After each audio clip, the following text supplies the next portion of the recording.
مزاج بن گیا. وہ غربا بیٹھے تھے دسترخوان بچھائے سڑک کے کنارے, تو امام حسین گزرے تو انہوں نے آواز دی. امام صاحب لوگ ذائقہ نہیں لگے, حضور تھوڑی روٹی نہیں کھا لیتے ہمارے ساتھ؟ تو امام صاحب آ گئے, نیچے بیٹھ گئے غریبوں کے ساتھ. کوئی جرت کرے نا, چلو امیروں نے تو غریبوں کے ساتھ بیٹھنے کی جرت نہیں کرنی, کوئی پیر ہی بیٹھ جائے غریبوں کے ساتھ, وہی مہربانی کر دے کہ میں پیر صاحب ہوں, قبلہ ہوں, تو میں ہی چلو لنگر کھا لوں مریدوں کے ساتھ بیٹھ کے. ہماری تو محفلوں میں بھی نا جی, نعت خانوں کا, مولویوں کا, دوسروں کا کھانا اور ہوتا ہے, اور غریب آدمی کو شاپر میں چاول ڈال کے دیتے ہیں, ساتھ اسے کہتے ہیں یہ لنگر شریف ہے. بھئی اگر یہ شریف ہے, تبرک ہے, تو اے پیر صاحب نو نہیں سی لنگدا, اڑتا ہے گلے میں لنگر ان کو. یہ لنگر شریف جو ہے یہ نعت خان کو بھی تو گزرنا, تبرک ہے کہ نہیں؟ ہاں نہ تو کرو نا, تو جیڑی زیادہ تبرک والی شے ہے وہ پیراں نو بھی تو کھانی چاہیے نا. نعت خان کو اس کے لیے لہدا سے مرغ مسلم اعلیٰ کھانے. میں اکثر دوستوں سے کہتا ہوں چلو میلاد شریف پہ صحیح سب کے لیے اچھا کھانا پکاؤ. چلو جس غریبوں کے بچوں کو بیچاروں کو سارا سال وہ بوٹیوں کے لیے لڑتے ہیں, تم میلاد پہ اچھی روٹی پکا دو, تو بچہ جب کھائے گا نا بہت ساریاں بوٹیاں اور چاول, اور اپنے ابا سے پوچھے گا کہ ابا جی آج کی گل ہے, تو ہو سکتا ہے غریب باپ روئی پڑے اور اسے کہے پتر تو آج راج راج کے کھاج ساڈے نبی پاک دا میلاد شریف. تو امام حسین رضی اللہ تعالیٰ عنہ نا آ کے غریبوں کے بیچ بیٹھ گئے زمین پہ. انہوں نے کہا کھائیے, تو وہ جس طرح وہ کھا رہے تھے نا سادے برتنوں میں امام حسین کھانا کھانے لگ گئے. میں نے کہا خیر کا کام کوئی بھی ملے اسے ضائع, چلو اور کچھ نہیں کر سکتے تھے, کسی کو سڑک ہی پار کرا دے نابینا کو, چلو اور کچھ نہیں کر سکتے, تو آپ کو پتہ ہے کہ سامنے والا بوجھ لے کے گزر رہا ہے, آپ تھوڑا سا ہٹ جائیں روڈ سے, اسے گزر لینے دیں. کوئی تو کام زندگی میں, کوئی ارادہ تو خیر کا بندہ کرے. امام حسین بیٹھ گئے, ان کے ساتھ روٹی کھائی. تھوڑی دیر کے بعد اجازت لی, فرمایا جاؤں؟ کہنے لگے حضور اور کھائیے. فرمانے لگے میں تو ابھی روٹی کھا کے آیا تھا اور آج تک ایسا نہیں ہوا کہ دوبارہ کھانا کھاؤں. ایک لقمے کی بھوک نہیں تھی, جتنا بھی کھایا ہے نا یہ تمہارا دل خوش کرنے کے لیے کھایا ہے. غرباء مساکین کی وعامل الصالحات, ایماندار بندہ ایمانداروں جیسے کام کرتا ہی اچھا لگتا ہے. 25 حج کیا امام حسن اور حسین نے مدینے سے مکے پیدل جا کے. میں کہتا ہوں چلو ہم باجماعت نماز ہی پڑھ لیا کریں. چلیں, حضور صلی اللہ علیہ وسلم نے فرمایا فجر کی نماز پڑھ کے بیٹھ جاؤ, اشراق چاشت تک اللہ کا ذکر کرو, 2 نفل اشراق کے 2 چاشت کے پڑھ لو, اللہ 2 حج اور 2 عمرے کا ثواب عطا کر دے گا. مشکل کام تو نہیں. اہل بیت نے ہمیں سبق یہ پڑھایا ہے, حضور کے اصحاب نے ہمیں سبق یہ پڑھایا. تیسری بات فرمایا وتواصوا بالحق, صرف یہ نہیں کہ تم نماز پڑھ کے تو بیٹھ جاؤ, تم نے نا بے نمازی کو نماز کی دعوت بھی دینی ہے. مظلوم پر ظلم ہوتا رہے اور کونے میں چپ کر کے بیٹھے نہیں رہنا, بلکہ اگر ہاتھ پکڑا جا سکتا ہے تو ظالم کا ہاتھ پکڑنا ہے. نبی پاک علیہ الصلوۃ والسلام نے فرمایا اپنے بھائی کی مدد کرو چاہے وہ ظالم ہو یا مظلوم ہو, بھائی کی مدد کرو چاہے ظالم ہو یا مظلوم ہو. تو صحابہ نے عرض کی یا رسول اللہ صلی اللہ تعالی علیہ وسلم یہ مظلوم کی مدد تو سمجھ میں آتی ہے, یہ ظالم کی مدد کیسے کریں؟ نہیں سمجھ آ رہی ہے آپ کو بات؟ یا رسول اللہ صلی اللہ تعالی علیہ وسلم مظلوم کے ساتھ کھڑا ہونا تو ہماری عقل میں آ گیا, تو ظالم کی مدد کیسے کرنی ہے؟ نبی پاک صلی اللہ تعالی علیہ وسلم نے فرمایا ظالم کو ظلم کرنے سے روک دو, تم نے اس کی مدد کر دی, اسے باز کرو. لیکن ہم تو اتنی جرت ہی نہیں رکھتے بدی کو بدی کہنے کی, اتنی طاقت ہی نہیں ہوتی. جھوٹ کو جھوٹ کہنے کی ہمت, ہمارے گھر میں سارا کچھ ہو رہا ہوتا ہے, ہمیں پتہ ہوتا ہے کہ فلاں جگہ پہ ہمارا قبیلہ ہماری برادری غلط ہے, پر اتنی جرت کرتے. ہم سچ بولتے ضرور ہیں پر دوسروں کے بارے میں, اپنے بارے میں سچ بولنے کو تیار نہیں ہوتے. جرت کا مظاہرہ کریں زندگی میں, حق کو حق کہنا سیکھیں, غلط کو غلط کہنا سیکھیں, جھوٹ کو جھوٹ کہیں, بدی کو بدی کہیں, سچائی کا ساتھ دیں ہمیشہ. ہم نے جب تک دیکھو نا ظلم ہوتا رہے, زیادتی ہوتی رہے, اپنا دروازہ اندر سے بند کر لو, پتر باہر نہ جانا. کیوں جی؟ باہر اس پہ ظلم ہو رہا ہے, ان کے گھر آگ لگی ہے, کوئی ہمارے گھر تو نہیں نہ لگی. یاد رکھنا پڑوسیوں کی آگ نہ بجھاؤ گے تو اپنے گھر بھی آ جائے گی. اگر مظلوم کا ہاتھ نہیں پکڑو گے تو ظالم دلیر ہو جائے. اور ہمارے جتنے بھی بزرگ گزرے انہوں نے ظالموں کو ظالم کہا. امام احمد بن حنبل نے جیل کاٹی, امام اعظم ابو حنیفہ نے جیل کاٹی. آج کل لوگ کہتے ہیں مولانا صاحب آپ نے نا جناب غلط کو غلط نہیں کہنا, سیاست کی بات نہیں کرنی. کیوں جی؟ کس لیے نہیں کرنی؟ سیاست تو تدبیر کا نام ہے. بنو اسرائیل میں جتنی بھی تدبیر ہوتی تھی وہ سارے انبیاء کیا کرتے تھے. کیوں نہ بات کریں؟ یہ جن کرسیوں پہ آج تم نے ظالموں جابروں کو بٹھایا، یہ کرسی تو حضرت ابوبکر صدیق جیسے لوگوں کی ہے، یہ تو حضرت عمر جیسے لوگوں کی سیٹ ہے، حضرت عثمان غنی جیسے لوگوں کا کام ہے، مولا علی جیسے لوگوں کا کام ہے۔ غلط جگہوں پہ غلط لوگ بٹھا دی اور پھر جھوٹے کو جھوٹا بھی نہ کہیں، ظالم کو ظالم بھی نہ کہیں۔ ہم سے نہ رقم ہوں گے قصیدے یزید کے، کیونکہ ہم لوگ تو حسین کے سیرت نگار ہیں۔ یہ کیا بات ہوئی؟ آپ سچی بات ہی نہ کریں، کلمہ حق کہیں، ہمیشہ کھری بات کہیں، سچی، گرچہ اپنا نقصان ہو، حق کے ساتھ کھڑے ہونا سیکھیں۔ وتواصوا بالحق، ساری آسانی تھی، امام حسین کو کوئی مسئلہ نہیں تھا، آرام سے بیٹھے تھے۔ آج کتنے موجوں میں بیٹھے ہیں، پیر صاحبان، مولوی صاحبان، خطیب صاحبان، سیاستدان، وڈیرے، موج لگی ہوئی ہے، کسی کو کچھ نہیں کہنا، کچھ کہیں گے تو پھر بندے مخالفت کریں گے۔ تو امام حسین مسجد نبی میں جمعہ پڑھاتے تھے، چپ کر کے بیٹھے رہتے، حضور سید عالم علیہ السلام کے مزار انور کے پاس بیٹھے تھے، بیٹھے رہتے۔ لیکن امام حسین نے فرمایا ظالم حکمران بنے تو وہ قوموں کو تکلیف دیتے ہیں، وہ ملی نقصان کرتے ہیں، وہ امت کا چہرہ مہرہ بگاڑ کے رکھ دیتے ہیں، لہذا کھڑے ہونا پڑتا ہے، کلمہ حق کہنا پڑتا ہے، الہ کلمت الحق کے لیے نکلنا پڑتا ہے۔ آپ اپنی زندگی کے اندر سچی بات کرنا سیکھیں۔ الیکشن کے دن آ گئے، میرے ایک بڑے محبت والے ساتھی تھے، وہ آ گئے ووٹ کے لیے۔ ویسے بھی یہ جو بیماری ہمارے ملک میں نا جی، ہمارے ہاں حکمران بعض اوقات کہتے ہیں اوے ہو جی جمہوریت بڑی ضروری ہے۔ وہ بھی کس مصیبت کا نام ہے جمہوریت؟ اقبال تو کہتے ہیں کہ یہ وہ چیز ہے کہ جس میں پتہ ہی کوئی نہیں ہوتا، پڑھے لکھے ان پڑھ کا، چھوٹے اور بڑے کا، سیانے اور بیوقوف کا۔ جمہوریت وہ طرز حکومت ہے کہ جس میں بندوں کو گنا کرتے ہیں، تولا نہیں کرتے رہتے ہو ہر وقت۔ قوم کو اس کا حق ملنا چاہیے، غریب کی مدد ہونی چاہیے، انصاف ملنا چاہیے۔ باقی یہ تمہاری کہانیاں ہیں ڈکٹیٹرشپ اور جمہوریت، اور ہمیں تمہاری سمجھ بھی نہیں آتی۔ ہر ڈکٹیٹر کے ساتھ ہوتے ہو، باتیں جمہوریت کی کرتے ہو، جہاں تمہارا دل کرتا کھڑے رہتے ہو۔ ہمیں تو کوئی اس سے غرض نہیں، کام ہونا چاہیے۔ بلکہ جو لوگ قوت نافذہ رکھتے ہیں انہیں سمجھنا چاہیے کہ ملک کی بھاگ دوڑ ہمیشہ مضبوط ہاتھوں میں رہے، اور وہ اس طرح کا نظام وضع کریں، مل بیٹھیں سارے ادارے کہ غریب کی سنی جائے۔ وہ مجھے بڑی اچھی طرح یاد ہے جب وہ ایک حکومت ختم ہوئی اور جو ایک فوجی رہ کے گئے تھے 11 سال، ان کی حکومت آئی تو میں باہر نکلا تو ایک بزرگ تھے، وہ صبح صبح ناشتہ بیچا کرتے تھے ہمارے علاقے میں، چاول اور چنے بنے۔ تو میں نے ان سے کہا بزرگوں پتہ لگا جی رات دی حکومت بدل گئی ہے۔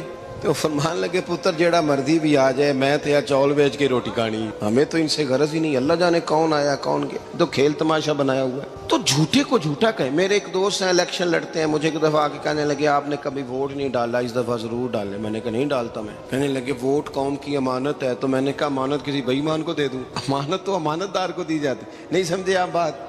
یہ سارے کہتے ہیں نا ووٹ قوم کی، تو امانت کس کو دینی چاہیے؟ صحیح بتاؤ۔ چلو ہوں تسی بولنا نہیں، بس دل وچ گل رکھنی، دل وچ دیندے ویسے امانت دارا نہیں ہونا۔ نہیں میں نے کہا بولنا نہیں، ہمیں کسی نے پتہ نہ لگ جائے، دیتے ویسے امانت داروں کو ہی ہو نا۔ یہ اپنے دل سے پوچھو، فیصلہ لو، اللہ سے ڈرو۔ ظالم کا مددگار ظالم ہوتا ہے، ظالموں کا مددگار ظالم ہوتا ہے۔ وہ تیرے میرے ووٹ پر جیت کر جب ظلم کرے گا تو پھر کون ہے جو یہ دعویٰ کرے گا کہ جناب میں ظالم کا مددگار نہیں؟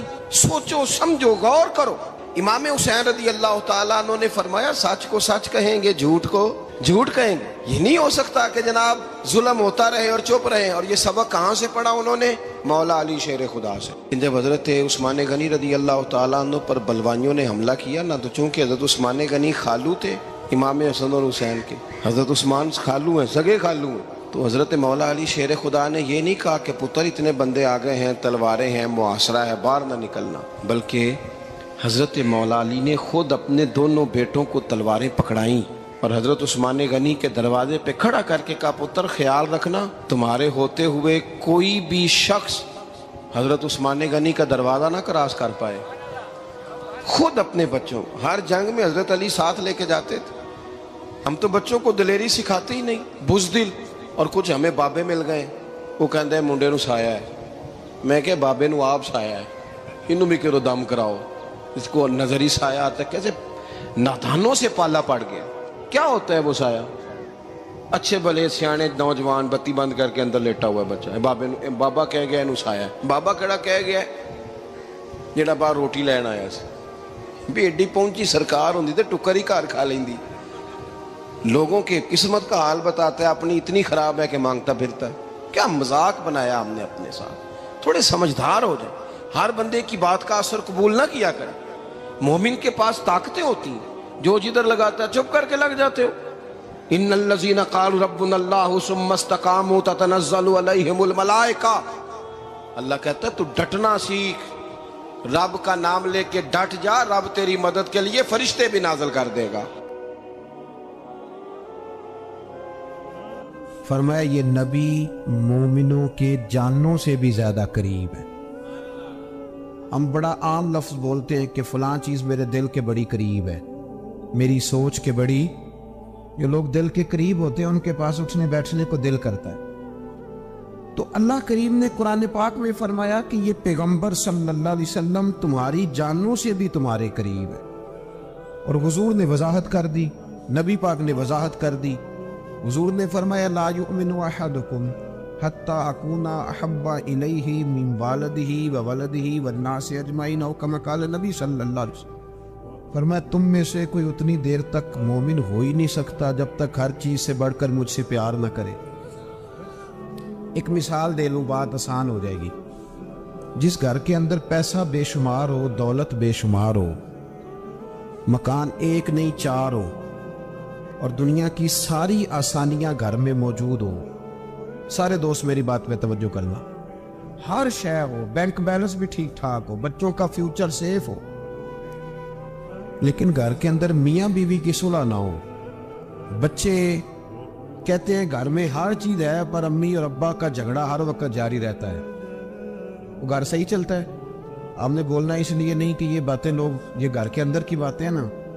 حالانکہ پاکستان کا تجزیہ یہ ہے کہ 95% میاں بیوی کے حالات ٹھیک نہیں. پاکستان یہ سرکاری اعداد و شمار ہے. 95% گھروں میں اختلاف رائے. یہ بات ذہن میں بٹھا لیں کہ میاں بیوی کا اگر اتفاق نہیں نہ ہوتا تو وہ کہیں کہ گھر میں کوئی بھی خوشی رہے گی تو یہ ممکن ہی نہیں، یہ سوال ہی نہیں پیدا ہو. 6 بچے ہوتے ہیں اور شادی کو 24 سال گزر جاتے ہیں پھر بھی طلاق ہو جاتی ہے. اس لیے کہ میاں بیوی کے لیے سب سے ضروری چیز آپس کی محبت ہے. اور یار کیا خوبصورت انداز ہے میرے رسول پاک علیہ السلام کا. جتنی شاندار طبیعت حضور نے مولا علی شیر خدا کی تھی اتنی کوئی کر سکتا ہے؟ اور جتنی اعلیٰ ترین تربیت اور حسن سیدہ فاطمہ کو اللہ نے دیا کسی اور کو مل سکتا ہے؟ لیکن میرے نبی پاک علیہ السلام نے ان کی شادی کے بعد ان کو اکٹھے بٹھا کے ان کے سر آپس میں جوڑ کے ہاتھ اٹھا کے دعا کی تھی کہ اے اللہ ان کے درمیان محبت پیدا فرما دے. میاں بیوی کے درمیان جو سب سے اہم چیز ہے وہ محبت ہے. بچے کہتے ہیں ہم کدھر جائیں، ابا کی سنے کہ اماں کی سنے؟ اور اکثر گھروں میں بچوں کی تربیت رک جاتی ہے اس لیے کہ میاں بیوی کا سلوک نہیں ہوتا، تباہی اتر جاتی. گھر کے اندر ہر شے ہے پر ان کا پیار نہیں. پتہ یہ چلا کہ گھر میں محبت نہ ہو تو گھر نہیں چلتا. اگر محبت کے بغیر ایک گھر نہیں چل سکتا تو محبت مصطفیٰ کے بغیر دین کیسے چلے گا؟ گھر نہیں چلتا میرے بھائی، ٹوٹ جاتا ہے، بکھر جاتا ہے. سارا کچھ ہونے کے باوجود میں نے مردوں کو روتے ہوئے دیکھا ہے، عورتیں تو روتی ہیں، میں نے مردوں کو روتے ہوئے دیکھا.